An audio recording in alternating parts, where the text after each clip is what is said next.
नमस्कार दोस्तों, मैं हूं नवीन पाटीदार और आप देख रहे हैं वॉइस ऑफ एमपी। इस वक्त एक बड़ी अपडेट, बड़ी ब्रेकिंग मैं आपको बता दूं कि जिस तरीके से नीमच अफीम फैक्ट्री घुसकांड सामने आया था, जिसके बाद लगातार भारतीय जनता पार्टी पर कई तरह के आरोप कांग्रेस ने लगाए थे। तो वहीं अगर बात की जाए तो इस पूरे मामले को लेकर वॉइस ऑफ एमपी की टीम लगातार अपडेट दिखाती आ रही है। अगर वहीं शशांक यादव की बात की जाए, उसकी जमानत की अर्जी की बात की जाए तो वो भी हमने आपको बताया, और साथ ही किस तरीके से इसमें दलाल बिचौलिए जो हैं वे लगातार इसमें मुख्य भूमिका में थे और किस तरीके से किसानों को लूटने का काम करते थे, किस तरीके से एक सिंडिकेट चला रखा था। इसे लेकर भी हम लगातार आप तक खबर पहुंचाते आए हैं। वहीं अगर बात की जाए इस पूरे मामले पर लगातार वॉइस एमपी की टीम यहाँ के स्थानीय जो भारतीय जनता पार्टी और कांग्रेस नेताओं से लगातार उनके बयान ले रही है, उनकी से चर्चा कर रही है किस तरीके से किसानों के पक्ष में खुल के सामने आना चाहिए और किसानों की बात करनी चाहिए। क्योंकि भारतीय जनता पार्टी की बात की जाए तो भारतीय जनता पार्टी किसानों की सरकार अपने आप को मानती है। खासकर अगर बात की जाए तो जो यहाँ पीएम मोदी वे कहते हैं किसानों की सरकार है, तो ऐसे में केंद्र की सरकार पर भी एक बड़ा आरोप जो है नीमच अफीम फैक्ट्री ने लगाया। किस तरीके से घुसकांड यहाँ पर चल रहा था, किसानों को लूटने का काम किया जा रहा था और 200-300 करोड़ का ये पूरा कांड है। ऐसे में कांग्रेस ने बड़ा आरोप लगाया है। जिस तरीके से वॉइस एमपी की टीम ने, जो हमारे चीफ रिपोर्टर दीपक खताब ने आज स्थानीय यहाँ के भारतीय जनता पार्टी के जिलाध्यक्ष पवन पाटीदार और कांग्रेस के नेता, किसान नेता उमराव सिंह गुर्जर से बात की, जिस तरीके से आरोप उन्होंने भारतीय जनता पार्टी पर लगाए, उन्होंने खुल के कहा कि ये तो पहली डील थी और पहली बार जाते हुए पकड़े गए। ऐसे में कितनी बार गए होंगे, कितनी बार पैसे यहाँ से लेके गए होंगे, तो एक बड़ी जांच होनी चाहिए, सीबीआई जांच होनी चाहिए। इस तरह के आरोप कांग्रेस ने लगाए और कहा कि कांग्रेस ने यह भी कहा कि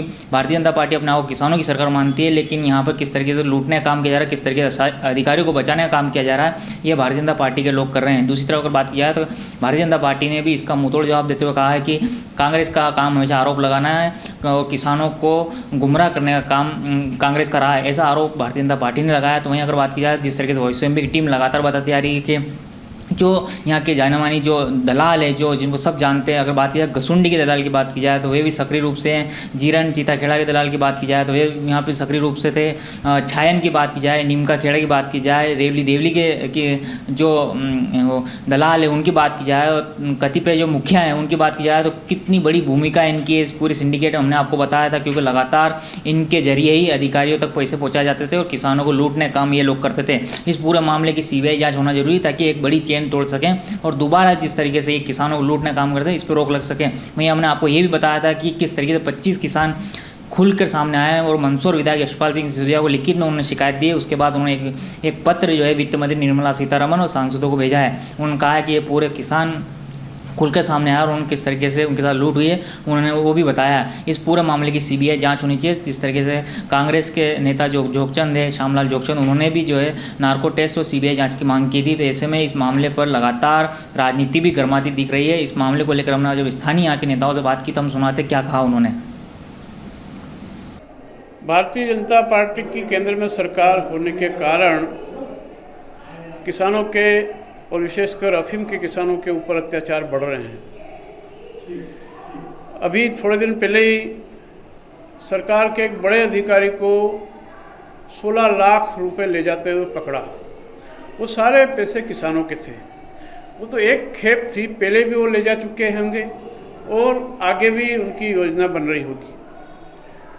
जब इस बड़े स्तर पर भ्रष्टाचार हो रहा है तो जो किसान पैसा दे रहा है उनकी अफीम पास हो रही है और जो किसान पैसे नहीं दे पा रहे हैं उन किसानों की अफीम को घटिया बताया जा रहा है। ऐसे कई किसानों ने केंद्रीय वित्त मंत्री सीतारमण को शिकायत की गई है और किसान ये चाहते हैं कि उनके पैसे वापस दिलाए जाएं और जिन लोगों की अफीम घटिया बताई है, जिनने पैसे नहीं दिए हैं, उनकी अफीम को वापस से जांच करें और सही प्रक्रिया अपनाएं और किसानों के साथ न्याय हो। यही किसान क्षेत्र के मांग करते हैं और क्षेत्रीय सांसद को भी जागृत होना चाहिए और सरकार को भी जागृत होना चाहिए कि किसानों से ऊपर सरकार नहीं। जिन किसानों ने सरकार बनाई उनके ऊपर अत्याचार होते हुए किसान देख रहे हैं और सरकार में बैठे हुए लोग उनको संरक्षण दे रहे हैं। जो भ्रष्टाचार कर रहे हैं उनको बचाने का प्रयास कर रहे हैं। ऐसी स्थिति में किसान एक होकर आंदोलन करने के लिए तत्पर हैं। अगर सरकार ने भी सुना तो जो है किसान सड़कों पर आंदोलन करेंगे।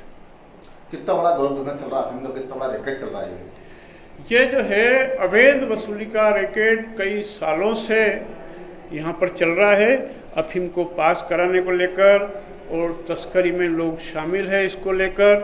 बहुत बड़ा यहाँ रैकेट चल रहा है, बहुत बड़ी अवैध वसूली यहाँ से होती है और उसका खूब बड़े स्तर पर दुरुपयोग होता है और बड़े लोगों को संरक्षण सरकार ने दे रखे हैं। इसके कारण किसानों के ऊपर ये अत्याचार हो रहा है। ये किसी भी प्रकार की कोई भी चीज़ अगर किसानों के साथ होती है तो उसमें हम लोग भी उसी दम से किसानों के साथ खड़े हैं, क्योंकि मूल रूप से हम भी किसान ही हैं और किसान पृष्ठभूमि से आते हैं और किसान अन्नदाता है। और भारतीय जनता पार्टी अगर अन्नदाता कह रही है मतलब भारतीय जनता पार्टी का प्रत्येक कार्यकर्ता किसानों के साथ खड़ा है, चाहे वो जिला अध्यक्ष हो, प्रदेश अध्यक्ष हो, राष्ट्रीय अध्यक्ष हो। और अगर ऐसी कोई भी बात किसानों के माध्यम से अगर किसान को किसी भी अधिकारी, कर्मचारी, किसी भी स्तर पर परेशानी होती है, कहीं पैसा देना पड़ता है या इस तरह की कोई बात है, तो अगर वो हमको बताएंगे तो निश्चित रूप से हम किसानों के साथ मोर्चा खोलने में सबसे आगे खड़े हो जाएंगे और उस किसी भी आदमी को नहीं बचने देंगे जो किसानों से किसी भी प्रकार का ऐसा पैसा लेना चाहते हैं जो ठीक नहीं है और नियमों के विपरीत है। सीतावन केंद्रीय वित्त मंत्री प्रमाणों को उन्होंने अर्जी दाखिल करी है कि किसानों का अन्याय हो रहा है, धोखा हो रहा है, उनसे पैसे की वसूली होती है। मैं उसी संदर्भ में कह रहा हूँ कि अगर ऐसी कोई भी बात है तो हम निश्चित रूप से उनके साथ खड़े हैं और उस तरह के सभी अधिकारियों के विरोध में हम लोग खड़े हैं। अगर ऐसा कोई भी भ्रष्ट व्यक्ति किसी भी स्थिति में अगर किसान हमको भी अवगत कराएंगे तो हम किसानों के साथ किसान भूमिका में खड़े होंगे, क्योंकि यही भारतीय जनता पार्टी चाहती है और यही भारतीय जनता पार्टी का सिद्धांत है।